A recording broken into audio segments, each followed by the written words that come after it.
అందరు చదువుకుందాం. నీ దేవుడైన యెహోవా కనికరము గల దేవుడు గనుక నిన్ను చెయ్యి విడువడు. ఆయన ఆయన ఏం తండ్రి అంటే కనికరము జాలి రెండు కలిసే ఉంటాయి. కాబట్టి ఆయన కనికరము గల తండ్రి, జాలిపడే తండ్రి. ఇప్పుడు మనము ఇంకో విషయం ఏంది, కన్న తండ్రి మనం చదివాం కదా.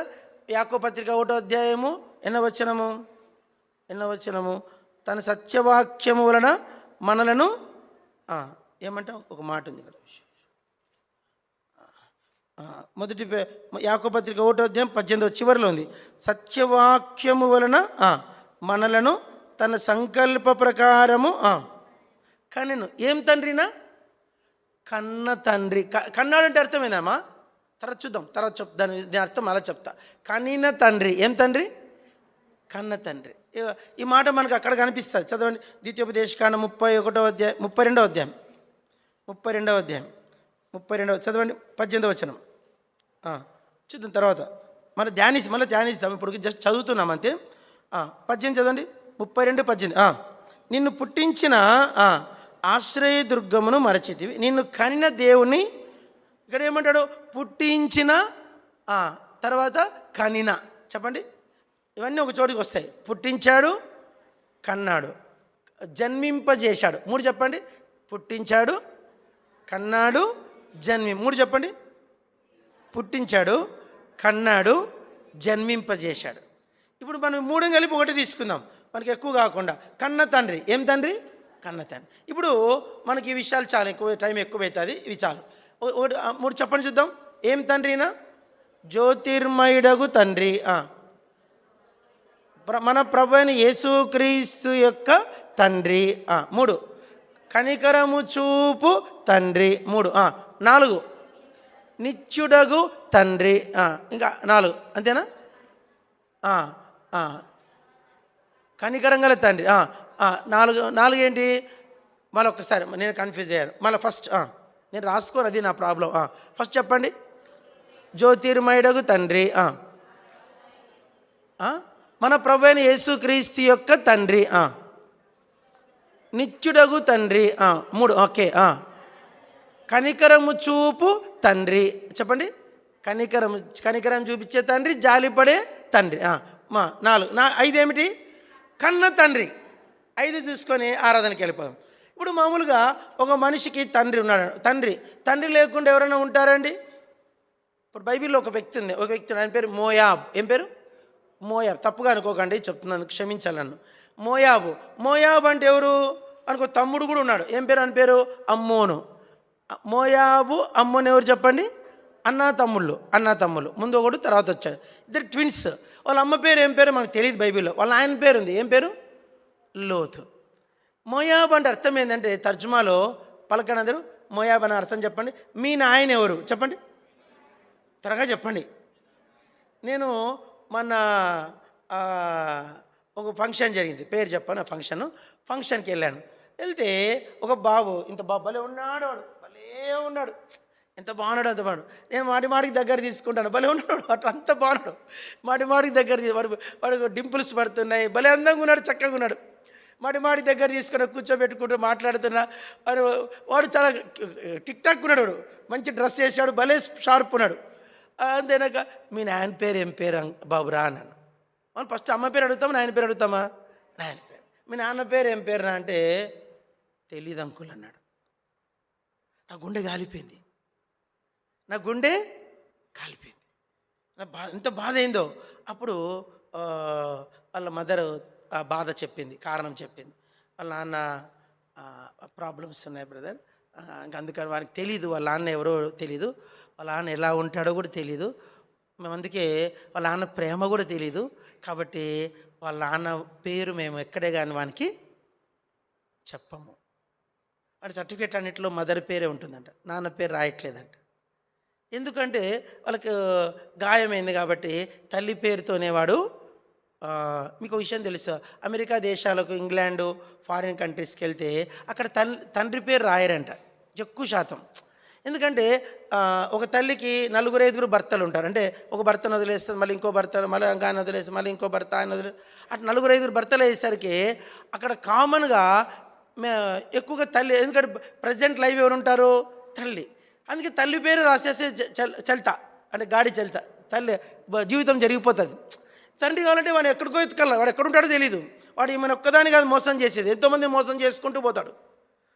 వాడిని పట్టుకోవాలంటే మనకు వల్ల కాదు. అందుకని వాడు ఏం చేస్తారంటే పెద్దగా లైట్గా తీసుకుంటారు. తల్లి ముఖ్యం, తల్లి. అందుకే బారుక్ ఒబామా హుస్సేన్ కూడా వాళ్ళ అమ్మనే రికగ్నైజ్ చేశాడు, కానీ వాళ్ళ నాన్నను, మీకు తెలుసు అమెరికాకు అధ్యక్షుడే వాళ్ళ నాన్న పేరు మెన్షను చేసేవాడు కాదంట, అమ్మ పేరే మెన్షన్ చేసేవాడంట. అంటే ఈ లోకంలో రకరకాల తండ్రులు ఉంటారు, బాధ్యత లేని తండ్రులు. చెప్పండి, త్వరగా చెప్పండి, ఏం తండ్రులు? బాధ్యత లేని తండ్రులు. ఇంకొందరు ఉంటారు ఏం తండ్రులు అంటే తాగుబోతు తండ్రులు. చాలామంది హైదరాబాదులో గద్వాల్లో ఎక్కువ శాతం తాగుబోతులు ఉన్నారు, ఎక్కువ శాతం. సాయంత్రం అయితేనే తాగుతారు. దీనికి కారణం ఏంటి అనేది ఆలోచిస్తే వారి తండ్రులు తాగుతారు. తండ్రులు తాగుతున్నారు కాబట్టి పిల్లలు, ఇప్పుడు మా నాన్నకు తాగుడు తెలీదు, కానీ మేము ముగ్గురం కొడుకులము, మా ముగ్గురికి తాగుడు తెలీదు. నిజం చెప్తున్నా, మా అన్నకు తాగుడు లేదు, నాకు తాగుడు లేదు, నా తమ్మునికి అసలు లేదు. మా ముగ్గురికి తాగుడు ఎందుకు తెలీదు? మా నాన్నకు తాగుడు తెలియదు కాబట్టి. మా నాన్న ఏ విధమైన సిగరెట్ కూడా తాగేవాడు కాదు. మా నాన్న సిగరెట్ తెలియదు, తాగుడు తెలియదు కాబట్టి మా నాన్న సినిమా కూడా తెలియదు. మా నాన్న ఎప్పుడే కానీ సినిమాకు పోగా నేను చూడలే. అంటే మా నాన్న సిగరెట్ యేసుప్రభు తెలియకుండానే సినిమా తెలియదు, సిగరెట్ తెలియదు, తాగుడు. ఇప్పుడు కాబట్టి మాకు సిగరెట్ తెలీదు, తాగుడు తెలియదు. అంటే మామూలు ఈ లోకంలో తాగుబోతులు, తాగుబోతు ఎందుకు అవుతున్నారంటే తండ్రి తాగుబోతు, తండ్రి తిరుగుబోతు అయితే పిల్లలు కూడా తిరుగుబోతులే అవుతారు 90%. తండ్రి తిరుగుబోతే కొడుకు తిరుగుబోతాడు, తండ్రి తాగుబోతే కొడుకు తాగుబోతాడు. తండ్రి రెస్పాన్సిబిలిటీ లేకుంటే పిల్లలు, తండ్రికి బాధ్యత ఉండదు. చెప్పండి, ఇంట్లో కొందరు ఇంట్లో విజిటింగ్ పోయినప్పుడు యాడేసిన బట్టలు ఆడే ఉంటాయి, యాడేసిన దరిద్రం ఆడే ఉంటుంది, ఎక్కడేసింది అక్కడే ఉంటుంది. సంవత్సరానికి ఒకసారి ఇల్లు శుభ్రం చేసుకోరు. సంవత్సరానికి వాళ్ళు బాత్రూమ్ పోతే ముక్కు మూసుకు మళ్ళీ ఇంటికి రావాల్సిందే, పొద్దున మన ఇంటికి పోయినాక పోదాంలే అన్నట్లుంటుంది. ఏంది కథ అంటే ఇంట్లో తండ్రికి ఏం లేదు, బాధ్యత లేని తండ్రి ఇల్లు అట్లా ఉంటుంది. నేను ఎగ్జాంపుల్ చెప్తాను. మేము ఎబ్రోన్లో తరబీదులు ఉన్నప్పుడు నాకు రూమ్, ఎబ్రోన్ కొత్త బిచ్చగాడిని. ఏం బిచ్చగాడు? కొత్త బిచ్చగాడిని. కొత్తగా ఎబ్రోన్ పోయినా, ఎబ్రోన్ అంటే ఏందో అనుకొని పోయినా. పోతాను నాకు రూమ్ ఇచ్చారు. ఎన్నో రూము? 1 2 3 4 5వ నెంబర్ రూమ్ ఇచ్చారు. 5వ నెంబర్ రూమ్ ఇచ్చారు. నేను పోయినా, రూమ్ అంతా వాసన వస్తుంది. రాత్రి పండుకుని నిద్ర పట్టట్లేదు. ఏందని పొద్దున్న చూస్తే సాపిట. మాకు అక్కడ ఎబ్రోన్లో పరుపుల అనుమతి లేదు. ట్రైనింగ్ సేవకులకి ఏం అనుమతి లేదు చెప్పండి? పరుపు అనుమతి లేదు, దిండులు అనుమతి లేదు. ఎబ్రోన్లో దిండు లేదు, అనుమతి లేదు. దిండు పెట్టుకోసారి నేను సేవ కొత్తగా అబ్బాయి ఇచ్చాడు, చర్చిల్ గారి కొడుకు శామ్యూల్ సిరిల్ అని. ఆ బాబు వస్తూ వాళ్ళ ఆయన ఏం చేసినా, వాళ్ళ ఆయన తండ్రి సేవకుడు కదా, కొడుకు వస్తూ పరుపు తీసుకొని వచ్చిండు. ఏం తెచ్చిండు? ఇంకా ఆ రోజు ఫ్యామిలీ పేరులో పెద్ద సేవకుడు, సేవకు వచ్చిన వాళ్ళు ఏం తెచ్చుకుంటారు? ఇంటికాటి నుంచే పరుపు తెచ్చుకుంటారండి. ఇది సేవ. పాప మా పిల్లడు సేవ నుంచి డిస్టర్బ్ అయ్యి వెళ్ళిపోయాడు. అంటే నేను క్షమించుగాక ప్రభు ఈ మాట చెప్తున్నాను. అంటే అర్థం ఏంటంటే చాలా సమస్యలు ఎదుర్కోండి. కారణం ఏంటంటే ఇక్కడ ఎక్కడవుతుందంటే హెబ్రోన్లో ఆ రూమ్ సాపదీశాను కింద ఇంతెత్తు మందము దుమ్ముంది సాప కింద. ఇప్పుడు మీ సాప ఉందండి, ఈ సాప ఎత్తే మీరు ఆదివారం వెళ్ళిపోయినాక సాపలు తీస్తారు తెలుసా? ఏముంటుంది కింద? మీరు చూసారండి? ఆ సగం సాపలు తీసేస్తారు అప్పుడే యవనస్తులు టగడగ. ఆ సాప కింద దుమ్ము ఉంటుంది. దుమ్ము ఒక రోజుకి ఇంత దుమ్ము ఉంటే సంవత్సరం తీయకుంటే సాప అంత దుమ్మే ఉంది. నాకు ఇంకా మరుసటి దినం ఆ దినం ఎట్లయిపోయింది, రెండో రోజు రూమ్ అన్ని సామాన్లు చిన్న పెద్ద అన్నీ తీసి బయట పెట్టి ఆ రూమ్ శుభ్రం చేసేకి దాదాపు ఒక రోజు పట్టింది. ముక్కు గుడ్డలు కట్టుకొని ఆ సాపలు తీసి, అప్పుడు భయం వేసింది నాకు, అరే ఏమిటిది. ఆ తర్వాత నేను ఆ రూమ్లో ఆ లిస్ట్ పేరు చెప్పను కానీ నాకు ముందు సీనియర్ 4 సేవకులు ఉన్నారు. ఆ 4 సేవకులు ఈరోజు సంఘాలలో చాలా శ్రమలు ఎదుర్కొంటున్నారు. చెప్పొద్దు ఇక్కడ, ఎందుకంటే సేవ ఆన్లైన్లో వెళ్తుంది కాబట్టి. అంటే అర్థం ఏంటంటే చిన్న విషయంలో కూడా ఏం లేదు వాళ్ళకి, రూము శుభ్రంగా పెట్టుకోవాలా అనే చెప్పండి, రెస్పాన్సిబిలిటీ లేదు. ఈరోజు నా రూమ్ ఎట్లుంటుందో రేపు నా సంఘం అట్లే ఉంటుంది. నీ ఇల్లు ఎలా ఉంటుందో నీ బతుకు ఎలా ఉంటుంది. నీ ఇల్లు ఎలా ఉంటుందో నీ బతుకు ఎలా ఉంటుంది. నువ్వు ఉండే గది ఎట్లా ఉంటుందో నీ జీవితం ఎలా ఉంటుంది. నీ గదిని చూసి నీ ఇల్లు చూసి నీ బతుకు చెప్పేయచ్చు. ఇంట్లో బాధ్యత లేదు మనుషులకు, ఇంట్లో ఎవరికి రెస్పాన్సిబిలిటీ, ఇంట్లో క్రమము లేదు.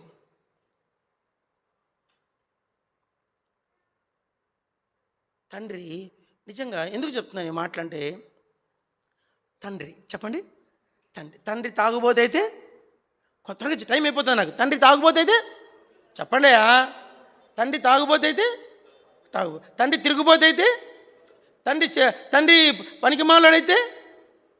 ఇంకో విషయం చెప్తున్నా, తండ్రి బైబిల్ చదవకపోతే పిల్లలు బైబిల్ చదవరు. తండ్రి కుటుంబ ప్రార్థన చేయకపోతే చెప్పండి, తండ్రి కుటుంబ ప్రార్థన కూర్చోడు, భక్తిహీనుడు. తండ్రి భక్తిహీనుడు. తండ్రి కుటుంబ ప్రార్థన కూర్చోడు, పిల్లలు కుటుంబ ప్రార్థన కూర్చోరు.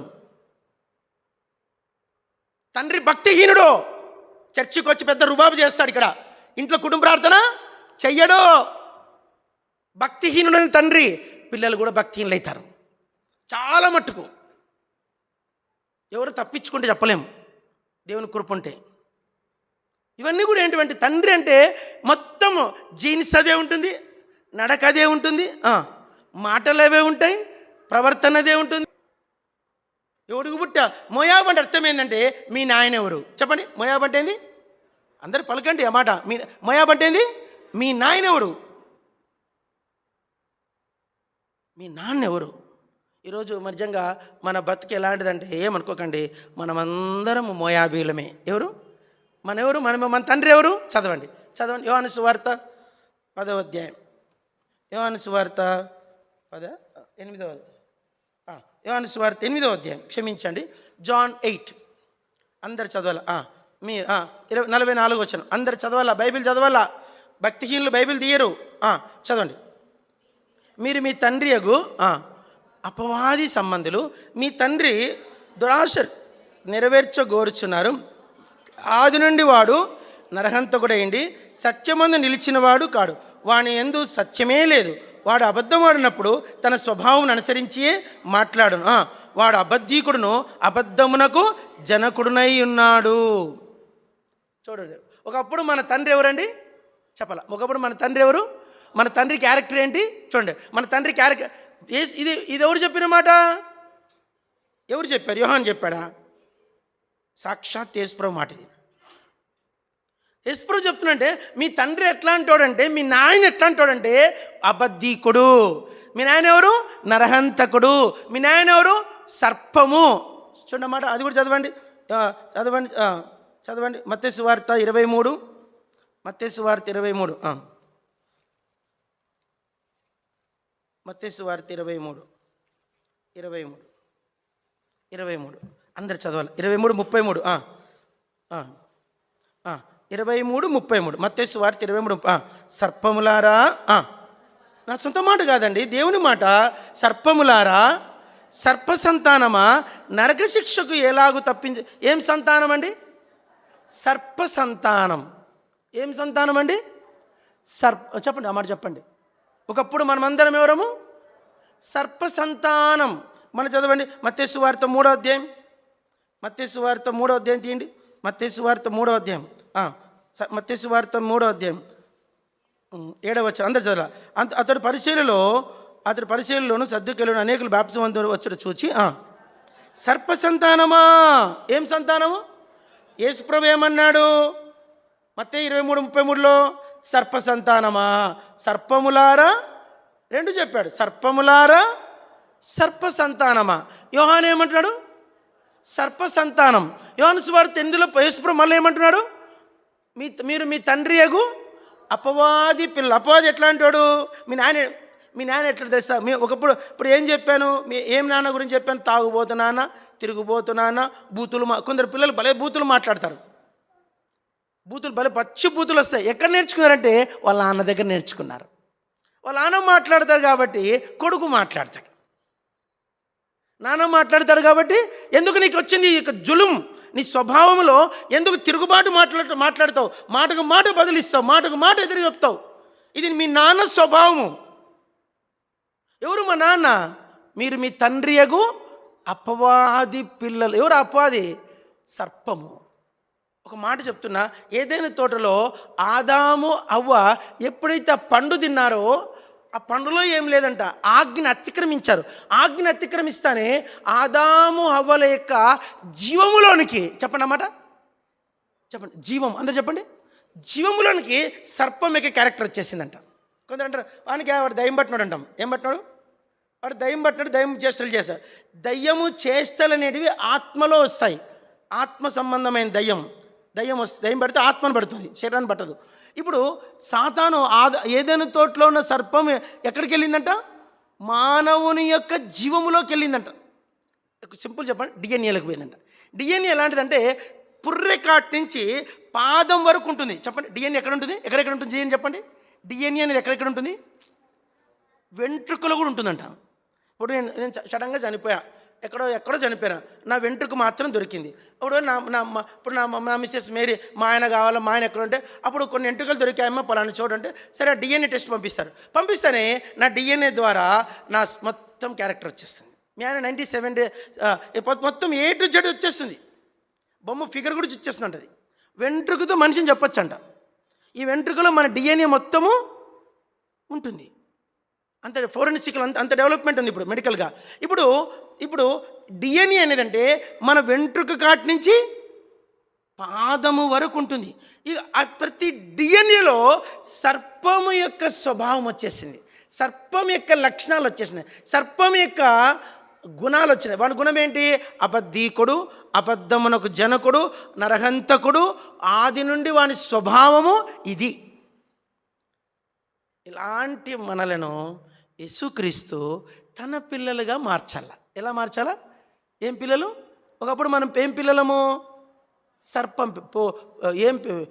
సర్ప సంతానము, సర్పములారా, సర్పం యొక్క లక్షణాలు కలిగిన వారు. ఇలాంటి మనలను యేసు ప్రభువారు తన పిల్లలుగా చేసుకోవాలి. ఊరికే అగునుగా కంటే అయ్యేటోళ్ళు కాదు మనం. దీని వెనక యేసు ప్రభు ఎంతగా ఆయన ఎవరంటే ఆయన ఏమిటంటే మనం సమీపింపరాని తేజస్సులో ఉండేవాడని. తండ్రి అయిన దేవుడు ఎక్కడుంటాడంట? జ్యోతిర్మయుడగు తండ్రి. ఎక్కడుంటాడంట ఆయన? జ్యోతిలో ఉండేవాడంట. జ్యోతికి తండ్రి ఆయన. చెప్పండి, చెప్పాల. జ్యోతి అంటే ఏంది? జ్యోతిర్మయుడగు తండ్రి. ఇంగ్లీష్లో బంది ద ఫాదర్ ఆఫ్ లైట్ అంట. అందరు చెప్పండి, త్వరగా చెప్పండి. ఏం లైట్? ఏం ఫాదర్? సూర్యుడే అంత, నక్షత్రములు వాటికి మించిన వెలుగుంది. ఆ వెలుగుకు తండ్రి ఆయన. ఆ వెలుగు ఎక్కడుందంటే ఆది యందున ఆ వెలుగు కమ్మని పలుగా వెలుగు కలిగిన ఆ ఆయన పలికితే ఎంత వెలుగు వచ్చిందంటే ఆయనలో ఎంత వెలుగుందో. నిజంగా ఆ వెలుగును మనము గ్రహిస్తే ఎంత బాగుంటుందో కదా. మనం అడుక్కోవాలి దేవుని, తండ్రి నువ్వు జ్యోతిర్మయుడవు కదా, నీ వెలుగు నాకు ఇచ్చావు కదా. నిజంగా ఆ వెలుగు ఇవ్వడానికి ఆయన యేసుక్రీస్తుగా ఈ లోకానికి వచ్చాడు. వచ్చి ఆయన తను రక్తమాంసములు ధరించుకొని శిలువ మ్రానెక్కి మ్రాను మీద బద్దలైపోయి సర్పం యొక్క డిఎన్ఏను అనగద్దు అని పలకండి, వాని తలను చితకద్రొక్కి 16:20 చూడండి అన్నమాట. సమాధానకర్తకు దేవుడు సాతానును మీ కాళ్ళ కింద శీఘ్రముగా చితక త్రొక్కించును. కాబట్టి వాని తలను చితక త్రొక్కించి శిలువ మీద, అక్కడ మనకు యోహాను ఆదికాండం 3:15 నువ్వు అది నిన్ను మడమ మీద కొట్టును, నీవు దానిని తల మీద కొట్టుదు. దాని తలను కొట్టేశాడు ఆయన, తల కొట్టేశాడు. ఆ సర్పం యొక్క తలను కొట్టేటి ద్వారా వాని డిఎన్ఏను మానవ జాతిలో నుంచి తొలగించడానికి ఆయన 3వ దినమున తిరిగి లేచాడు. ఇది సత్యము, ఇది సర్వసత్యం. పలకరండి, పెన్తో ఆడుకోద్దురా, వినరా. నువ్వు బాగా ఆడతావు, తెలిసి ఫుట్బాల్ బాగా ఆడతావు. చెప్పండి, ఇది సత్యము, ఇదే సర్వసత్యము, ఇది ఏ సత్యం. ఏమిటి ఆ సత్యం అంటే యేసు ప్రభువాన్ని పంపినాడు. అందుకే యేసు ప్రభు పేరు ఏం పేరు? నేనే జీవమును. ఏమంట? నేనే జీవం. ఆయన నామములో జీవం. చెప్పండి. నామములో, ఆయన నామమున మీరు జీవం పొందినట్లుగా ఈ సంగతులు వ్రాయబడి. యోహాను సువార్త 20వ అధ్యాయం ఆఖరి వచనం. ఆయన నామములో జీవం. ఆ నామములో ఉన్న జీవం. ఇప్పుడు మనం వచ్చిన మాట యేసునామం, యేసునామం, యేసు ప్రభుకు స్తుతిస్తూ ఉంటే ఆ నామములో ఉన్న జీవమంతా మనలోకి వస్తుంది. ఆయన నామములో ఉన్న ఎక్కువ ఆయన స్తుతించాల. ఎంత సమయం ఉంటే ఆ పాటల ద్వారా, ఆరాధన ద్వారా, వాక్యం ద్వారా, నువ్వు వాక్యం వినుట ద్వారా, వాక్యం చదువుట ద్వారా ఆ నామములో ఎన్నో కోణాల్లో ఆ నామం మనకు పరిచయం అవుతూ ఉంటుంది. ఆ వాక్యం వినుంటే కూడా మనుషులలో జీవం ప్రవహిస్తుంది. మనం పాట పాడదామా? జీవనదిని ప్రవహింప చేసే సకల స్థల జీవనదిని ప్రవహింప సకల స్థల ములయందు కకుమించిన ఆమల తెచ్చే లేఖకు మించిన మల తెచ్చే ప్రభువే లేఖకు మించిన తెచ్చే ప్రభువే స్తోత్ర. భక్తులారా స్మరించేదము ప్రభు చేసి. కాబట్టి ఇప్పుడు ఇక్కడ ఆ జీవాన్ని తీసివేసి మనకు జీవం ఇవ్వడానికి తన విశేషమైన కనికరము చొప్పున కల్వరి శిలువ మీద తాను మరణించి మనలోనికి ఆయన జీవాన్ని ఏం చేశాడ? ఏం చేశాడు? ట్రాన్స్ఫార్మ్. ఇప్పుడు ఆయన మనకేమో ఇప్పుడు ఒక మాట, ఇప్పుడు ఆయన జీవం మనలోకి వచ్చిందా లేదా? చెప్పాలి. వచ్చిందా లేదా? ఇప్పుడు మనలోకి ఇప్పుడు మా నాన్న జీవం అంతా నాలో ఉంది అనుకోండి. ఉంది. మీ నాన్న జీవం నీలో ఉంటుంది.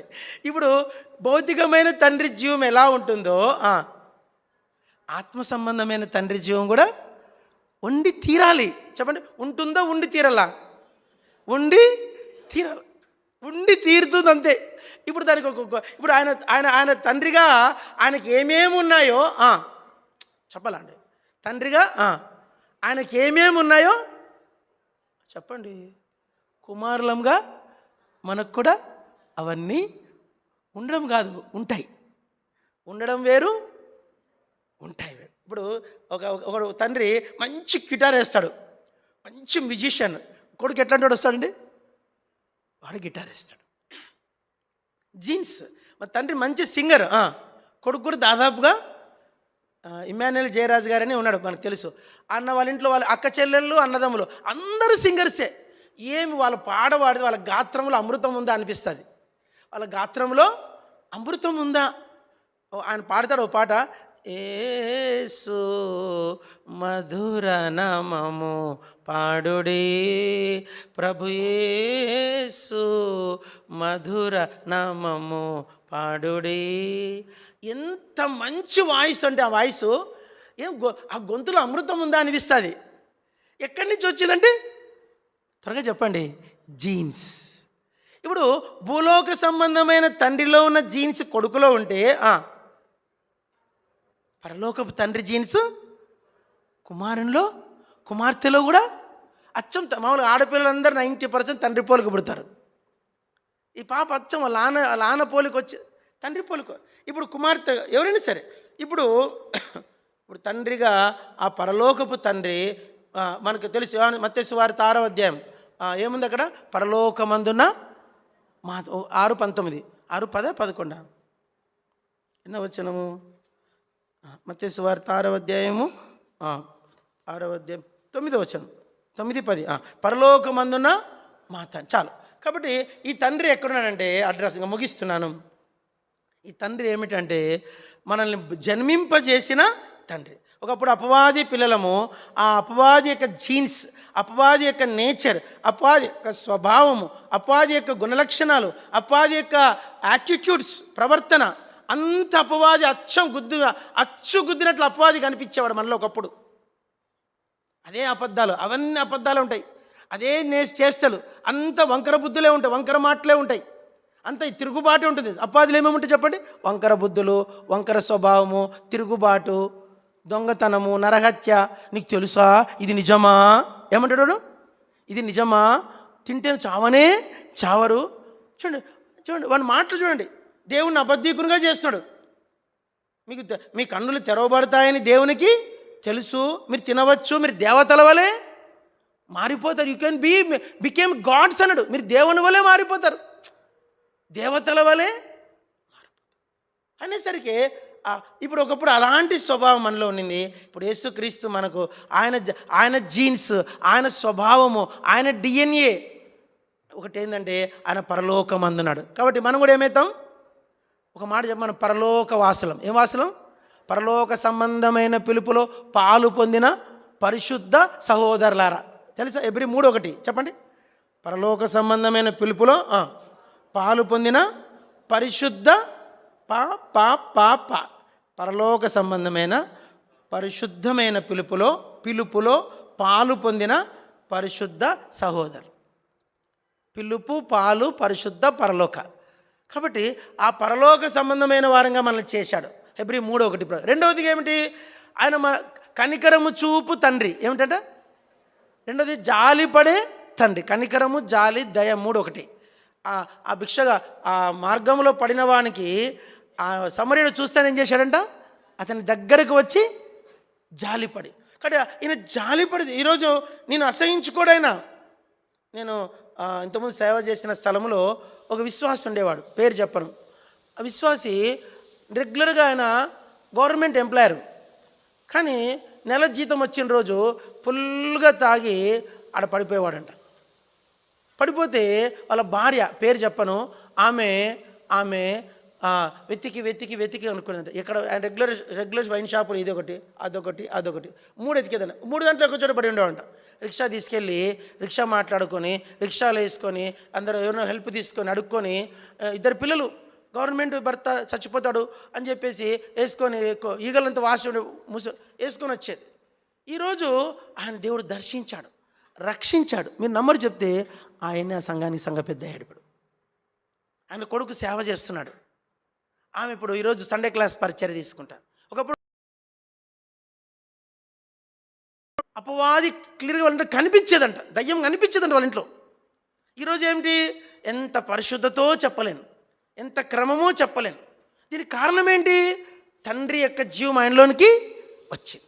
ఆయన అలా తాగి రోడ్డు మీద పడిపోయినప్పుడు ఏం చేశాడు? చెప్పండి, జాలిపడే రక్షించుకున్నాడు. ఒక తండ్రి ఎవరు? పరలోకమందున్న తండ్రి. ఒక తండ్రి ఎవరు? కనికరము చూపు తండ్రి. ఇంకో తండ్రి ఎవరు? జ్యోతిర్మయుడగు తండ్రి. ఇప్పుడు ఆయన జ్యోతిర్మయుడైతే మనం కూడా బైబిల్లో మాట పెద్ద జ్యోతి, చిన్న జ్యోతి, ఆకాశంలో జ్యోతుల వలె. అంటే ఆకాశంలో ఏమున్నాయంట? జ్యోతులు. ఆ జ్యోతులు ఆ పరలోకమందు మనము కూడా ఒక మాట ఏందని చెప్తున్నా. జ్యోతికి ఉన్న లక్షణం ఏంటంటే, తెలుగు చెప్పండి. ఒక దీపం వెలిగితే 1,00,000 దీపాలు వెలిగించవచ్చు. 1,00,000 కాదు, ఎన్నైనా వెలిగించవచ్చు. ముందు దీపం వెలగాల చెప్పండి. ముందు ఒక దీపం అన్నా వెలిగితే ఎన్ని దీపాలన్నా చెప్పమ్మా, అంతే కదా. ఓ జ్యోతక్క కింద కూర్చుంది, నల్లకుంట జ్యోతక్క. నీ జ్యోతి వెలిగితే నల్లకుంట అంతా చెప్పాలా? వెలిగించవచ్చు, వెలిగించకూడదా? అయితే ముందు నువ్వు వెలిగించబడి ఉండాలా. నువ్వు వెలిగించబడి ఉంటే నువ్వు అందరిని వెలిగించగలవు. నువ్వు వెలిగించలేకపోతున్నావంటే నువ్వే వెలిగింపబడలేదేమో ప్రశ్నించుకోవాలి. కాబట్టి రెండో విషయం, ఆయన జ్యోతిర్మయుడగు తండ్రి. ఆయన జ్యోతి మనలోకి వచ్చి, ఆయన వెలుగు మనలోకి వచ్చింది. ఆయన పరలోకమందున తండ్రి. ఆ పరలోకంలో ఉన్న సమస్తం. ఇప్పుడు నేనే ఒక మాట చెప్పాలంటే, పరలోకం గొప్పదా, పరలోకమందున దేవుడు గొప్పడా? పరలోకం గొప్పదా? పరలోకమందున దేవుడు గొప్పడు. కాబట్టి ఇప్పుడు ఆ పరలోకమందున దేవుడు ఎక్కడికి వచ్చాడు? మన హృదయాంతరంగంలోకి. ఇప్పుడు పరలోకం ఎవరు చెప్పు? పరలోకం ఎవరు? ఇప్పుడు నేనే పరలోకం. మనం పరలోకం గురించి ఎక్కువ ఆశపడకూడదు. పిచ్చి వాళ్ళారా, నువ్వే పరలోకం. ఎప్పుడో ఒకసారి కథ చెప్పారు, చిన్న కథ. ఒక ఊరిలో ఒకడు ఉండేవాడంట. చౌరస్తాలో కూర్చొని ఎప్పుడు బిచ్చం అడుగు, అయ్యా అయ్యా అయ్యా అయ్యా వచ్చే. వాడు చిన్న చెట్టుకి వెనకాల వర్షాకాలం ఓ చెట్టు వేసిండంట. చెట్టు పెరిగి పెద్దగా అయింది. ఆ చెట్టు పెద్ద మానైంది. వాడు మాత్రం ఆ చెట్టు కింద పర్మనెంట్ అడ్రస్ అయిపోయింది. ఏంది? చెట్టు కింద కూర్చొని అడుక్కునేవాడు. ఓ రోజు అడుక్కుంటా అందరూ ఏం చేసేవాడు, వారు బట్టలు వేసేవాళ్ళంట, అన్నం ఇచ్చేవాళ్ళంట. రెగ్యులర్ అలవాటు అయిపోయాడు. పర్మనెంట్గా అక్కడ కూర్చుంటాడు. ఓ రోజు ఏమైందంటే వాడు పట్ట కింద చాలా డబ్బులు పెట్టున్నాడు. పండుకునేవాడంట. ఓ రోజు పండుకున్నాడు, చచ్చిపోయాడు. చచ్చిపోతానే ఊరిలో వాళ్ళ హిందువులకు పెద్ద సెంటిమెంట్.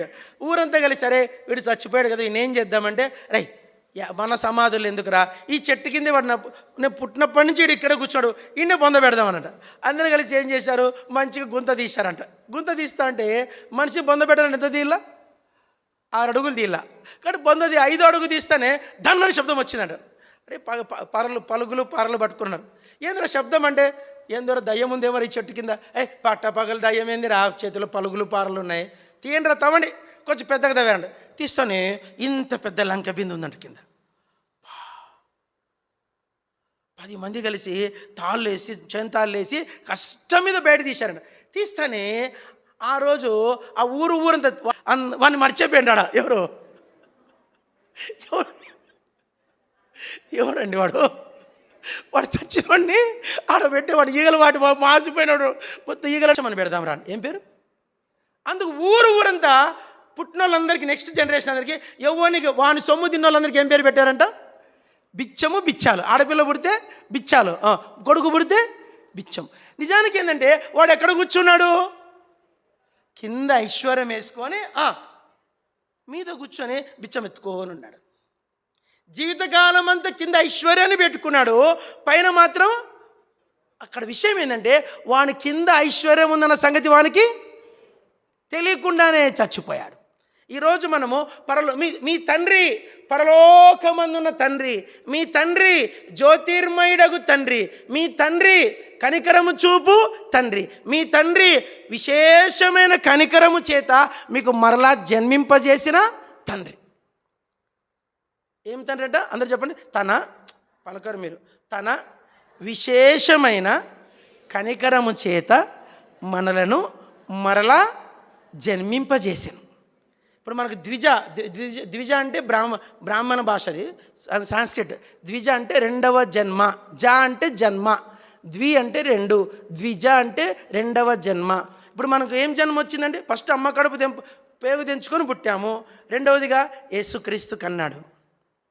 ఈ వాక్యం చాలామందికి అర్థం కాదు, చెప్తే సుత్తి అంటారు. ఎందుకు అర్థం కాదంటే వాళ్ళు పుట్టలే. తండ్రికి చెప్పండి, తండ్రికి పుట్టలే. ఆ పరలోకపు తండ్రికి పుడితే దీంట్లో వాడు ఆనందిస్తాడు, దీంట్లో వాడు సంతోషిస్తాడు. దీంట్లో తప్ప ఇంకా దేంట్లో వానికి సంతోషము అనిపించదు. ఏమి ఇచ్చినా సంతోషపడు, డబ్బులున్నా బంగారం ఉన్నా ఇదే తృప్తి అనిపించదు వానికి. ఎప్పుడెప్పుడు ఈ లోకం మీద వానికి రోజు రోజుకి విసుగు వస్తూ ఉంటుంది, పరలోకం మీద మనసు పెరుగుతూ ఉంటుంది. నేను ఎప్పుడెప్పుడు దేవుని దగ్గరికి వెళ్ళి ఓ పాట ఉంది, పరలోకమే నా స్వాస్థ్యము ఎప్పుడు గాంతును నా ప్రియ యేసుని నేనెప్పుడు గాంతును నా ప్రియ యేసుని. కాబట్టి ఇప్పుడు మనకు యేసుక్రీస్తు ఎంత కృప ఇచ్చాడంటే మనల్ని వారసులుగా చేసుకుని. తండ్రికి కుమారులమైతే తండ్రికి ఉన్న సమస్తము చెప్పండి ఎవరిది? కుమారులది అని. కుమారుడైతే నెక్స్ట్ టైం ఫస్ట్ పిల్ల, చెప్పండి ఫస్ట్ ఏమవుతాడు? పిల్ల, తర్వాత ఏందో కొడుకు, తర్వాత కుమారుడు, తర్వాత ఏమవుతాడు? వారసుడు. చదవండి అన్నమాట. గలతీ పత్రిక, గలతీ 4వ అధ్యాయం. అయిపోయింది మెసేజ్ త్వరగా. గలతీ 4వ అధ్యాయం 7వ వచనం. కాబట్టి 4:7 కాబట్టి నీవిక దాసుడవు కావు కుమారుడవే, కుమారుడవైతే దేవుని ద్వారా. మళ్ళీ ఒక్కసారి చదవండి. కాబట్టి నీవిక దాసుడవు కావు, కుమారుడవే, కుమారుడవైతే దేవుని ద్వారా. ఇప్పుడు మనం కుమారులము. కుమారుడు నెక్స్ట్ పొజిషన్ ఏమవుతుంది? వారసుడు. మొత్తం ఇల్లు వాకిలంతా ఎవరిది? కొడుకుదే. కాబట్టి ప్రభు మాటలు దీవించుగాక.